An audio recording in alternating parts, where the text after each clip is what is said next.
Olá, futuros colegas! Bem-vindos a esta nossa revisão clínica e biológica focada em dominar de vez as diferenças fundamentais entre duas espécies cruciais que a gente sempre esbarra nas provas e na vida real, o Bacillus anthracis e o Bacillus cereus. Seja para gabaritar a prova de residência ou para mandar bem nas rotações clínicas, a ideia desta nossa análise hoje é consolidar exatamente aquele conhecimento de alto rendimento que vocês precisam ter na ponta da língua. Então vamos lá? Vamos dar uma olhada rápida no nosso roteiro?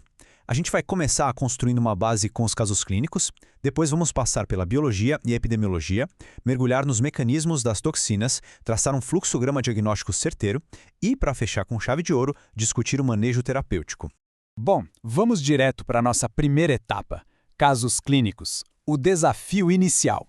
Imagina a cena. Chega no pronto-socorro um fazendeiro de 45 anos. Ele tem uma úlcera negra no braço, cercada por um baita inchaço que já dura 5 dias. O detalhe, ele teve contato com uma vaca morta na fazenda. Agora, no box ao lado, você atende um estudante de 20 anos que começou com vômitos intensos e súbitos. Apenas 2 horas depois de comer aquele clássico arroz frito esquentado de ontem. Pessoal, a história clínica não é só um protocolo burocrático, tá? Ela é literalmente o primeiro e mais importante passo para a gente traçar o diagnóstico diferencial. Olhando mais de perto para a lesão do nosso fazendeiro, a gente se depara com a clássica escara necrótica. É uma úlcera central preta, feia, rodeada por um edema gelatinoso massivo. Mas sabe qual é o verdadeiro pulo do gato aqui? Aquele detalhe que despenca nas provas? Ela não dói. Zero dor. Essa ausência de dor, contrastando com o aspecto terrível da lesão, é um marcador clínico fortíssimo. É a assinatura do carbúnculo cutâneo causado pelo Bacillus anthracis. Já no caso do nosso estudante, o vilão é outro, a toxina cereulida. O que vocês precisam gravar aqui é que essa toxina já está pré-formada no alimento e é incrivelmente resistente ao calor. O Bacillus cereus adora alimentos ricos em amido, como o arroz. E como ela é super termoestável, não adianta nada esquentar a sobra no micro-ondas. A toxina continua lá, intacta. Como ela já entra no organismo pronta para agir, é isso que causa aquele quadro de vômito, a êmese, tão rápida e severa que vimos no caso.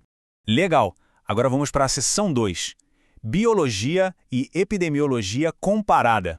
Quando a gente coloca os dois lado a lado, as diferenças biológicas gritam. Sim, os dois formam aqueles esporos super resistentes, mas olhem só o comportamento no laboratório. O Bacillus anthracis é paradão, totalmente imóvel e não faz hemólise. O contágio humano é quase sempre aquele acidente de trabalho lidando com gado ou herbívoros infectados. Por outro lado, o Bacillus cereus é o oposto. Ele se move, é hemolítico e é ubíquo, ou seja, está em todo lugar, no solo, no ambiente e, claro, na nossa comida. Agora, olha só esse macete de ouro para lembrar os tempos de incubação, porque isso salva o plantão. Pensem assim, para o carbúnculo cutâneo, a palavra-chave é começa, então ocorre na primeira semana, de 1 a 7 dias. Já para o Bacillus cereus, o quadro emético, aquele do vômito, é expresso, super rápido, de 1 a 6 horas. E se for a forma diarreica do cereus, aí é demorado, passando das 6 horas. Ligar esse tempo com a história que o paciente te conta é o que vai fechar o quebra-cabeça.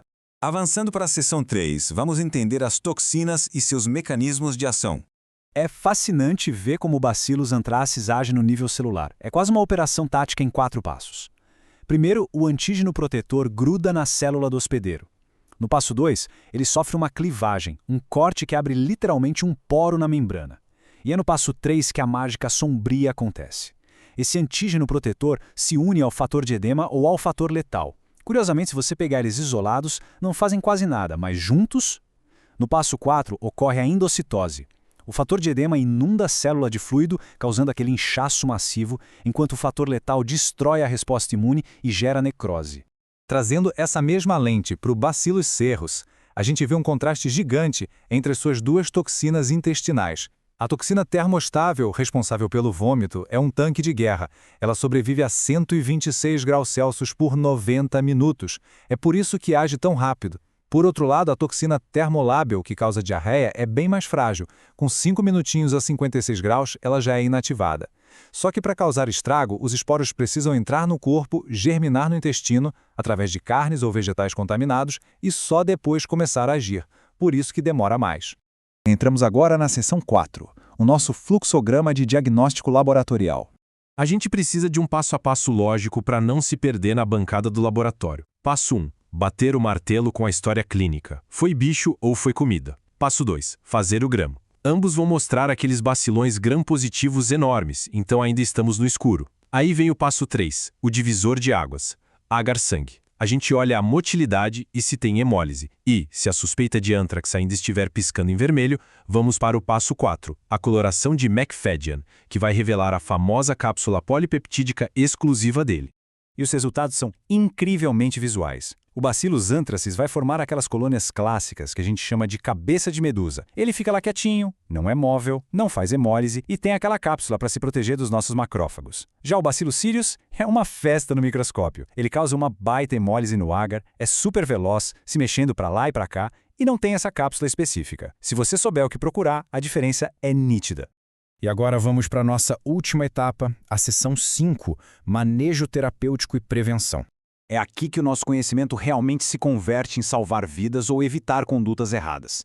Para a infecção por Bacillus anthracis não tem conversa. Antibiótico sistêmico pesado. Usamos ciprofloxacino de 500 mg ou doxiciclina por uns 7 a 10 dias, porque precisamos de boa penetração no tecido. Mas e o nosso estudante com intoxicação pelo Bacillus cereus? Hidratação oral, só isso. Dar antibiótico nesse caso é um erro crasso, porque o problema não é uma bactéria invadindo e se multiplicando, é apenas a toxina que já estava no alimento fazendo estrago. É um quadro autolimitado. Pessoal, prestem muita atenção agora. Se vocês tiverem que sair desta aula lembrando de apenas uma regra absoluta, que seja esta: em hipótese alguma, realize o desbridamento da escara de um carbúnculo cutâneo. Se você tentar limpar cirurgicamente aquele tecido morto achando que está ajudando, você vai causar uma tempestade.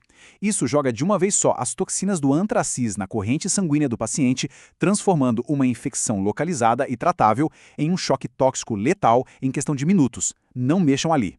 E para colocar o peso dessa regra em perspectiva, olhem para esses números de mortalidade. Um carbúnculo cutâneo sem tratamento tem uma letalidade assustadora de 20%. Mas, se você fizer o diagnóstico clínico na hora e entrar com o antibiótico certo, esse número despenca para menos de 1%. É uma vitória da medicina. Mas se esbarrarmos nas formas gastrointestinais ou de inalação, a mortalidade beira os 100% se a gente piscar. É por isso que não podemos tratar isso levianamente. As apostas são altíssimas quando comparadas a uma simples intoxicação alimentar de madrugada. Para fechar nossa análise de hoje com uma pulga atrás da orelha, será que a gente consegue distinguir com precisão absoluta entre uma infecção bacteriana ativa e uma mera ingestão de toxina pré-formada apenas ouvindo o que o paciente nos conta? A resposta é que o detalhamento de horas, o que ele comeu e com que ele trabalham formam uma espinha dorsal de tudo.